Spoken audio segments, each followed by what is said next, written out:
the sky, from the gods of the sky. But Crom is your god. Crom, and he lives in the earth.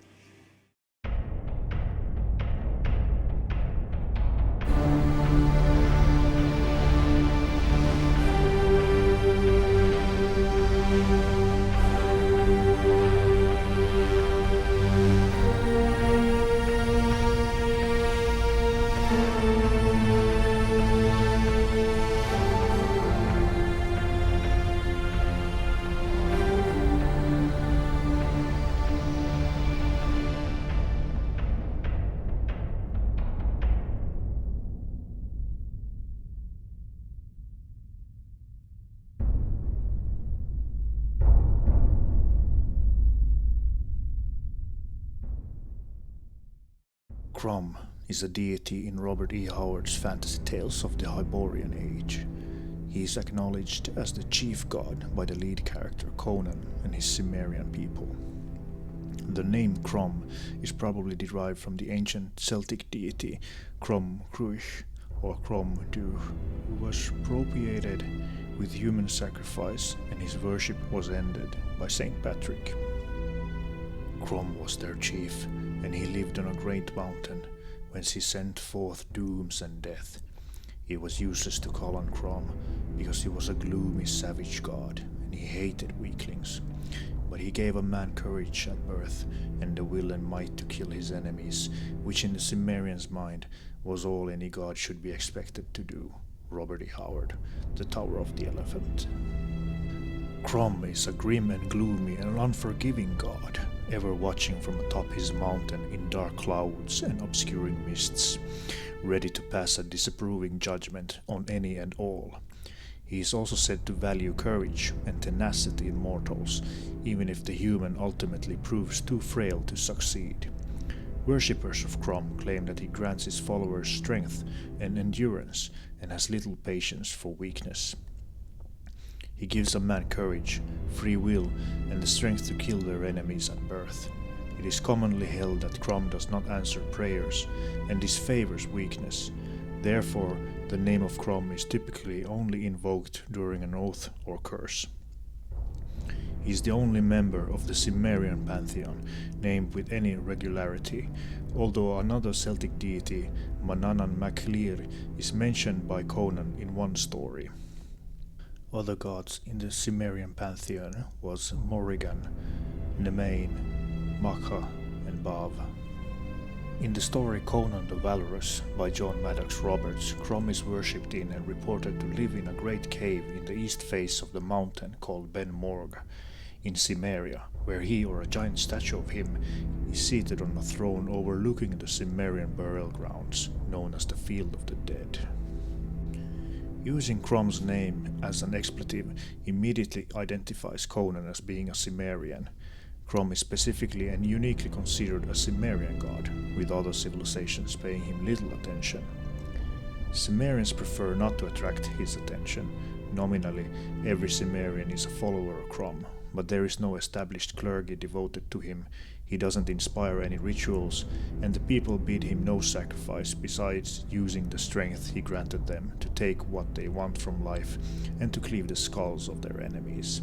Crom doesn't send avatars into the world to meddle with the affairs of men. Some claim that his voice can be heard in the harsh winter winds of Cimmeria. He also doesn't care to share his divine power with mortals. It's enough that he breathes life into mortals when they are born. What of your own gods? I have never heard you call on them. Their chief is Crom. He dwells on a great mountain. What use to call on him? Little he cares if men live or die. Better to be silent than to call his attention to you. He will send you dooms, not fortune. He is grim and loveless, but at birth he breathes power to strive and slay into a man's soul. What else shall men ask of the gods? But what of the worlds beyond the river of death? She persisted. There is no hope, here or hereafter, in the cult of my people, answered Conan. In this world men struggle and suffer vainly, finding pleasure only in the bright madness of battle. Dying, their souls enter a grey misty realm of clouds and icy winds, to wander cheerlessly throughout eternity. From Queen of the Black Coast, by Robert E. Howard. Cimmerian religious ceremonies are minimal at best. Prayers and supplications are useless, for it is better not to disturb this god, lest he be resentful. Certainly ritual human sacrifice is not practiced, for no Cimmerian would passively allow himself to be served up on an altar. Crom, I've never prayed you before. I have no tongue for it. In Conan the Barbarian, the movie from 1982, Crom is referenced similarly to Howard's works, with one exception.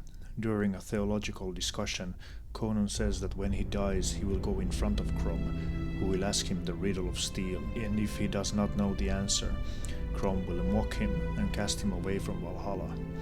The riddle of steel is not mentioned in Howard's stories, though it may reflect Crom's similarity to Odin. Crom is never depicted as directly intervening or otherwise explicitly causing any event to occur in the original Conan stories by Robert E. Howard. There is good evidence in his works that Crom and other gods do in fact exist. The existence of demons and highly advanced aliens are confirmed, as in the stories The God in the Bowl and The Tower of the Elephant, while the story The Phoenix on the Sword implies that Set is one of H.P. Lovecraft's great old ones. Ymir, the god of the Vanir and the Aesir, does directly intervene in the story Gods of the North or the Frost Giant's daughter by rescuing her daughter. In Howard's story Black Colossus, a princess vocally directed by Mitra to make Conan her champion occurs. Crom makes no such appearance in the original Robert E. Howard stories, though I do think that since Mitra certainly exists, so does Crom as well, and was meant by Howard to be as real as Mitra. In Conan stories by authors other than Howard, there is certainly evidence that Crom does exist. According to one tale from The Return of Conan, written by Björn Nyberg and L. Sprague de Camp, Crom did intervene directly in the affairs of Conan once, and once only, while attempting to rescue his wife Zenobia from a Khitan wizard. Conan was attacked by demons. While teetering on the brink of death, he saw a great and gloomy hall. On a throne surrounded by somber warriors sat the tall, moody, black-maned, dark-eyed god himself, and he was not about to allow the black arts of the east to have Conan's soul. A great light flared from the god's outstretched hand, renewing the barbarian's ebbing strength. And thus, chosen by destiny, Conan lives and fights to become the most legendary man and king to ever have lived, and so in fact show the power of Crom, who gave him the will and life to succeed, to become the greatest Cimmerian, and thus the greatest legend in the Hyborian Age. Here ends what the Nemedian chronicles know of Grim God Crom and his ways, and as for the other gods mentioned, that is a tale for another time.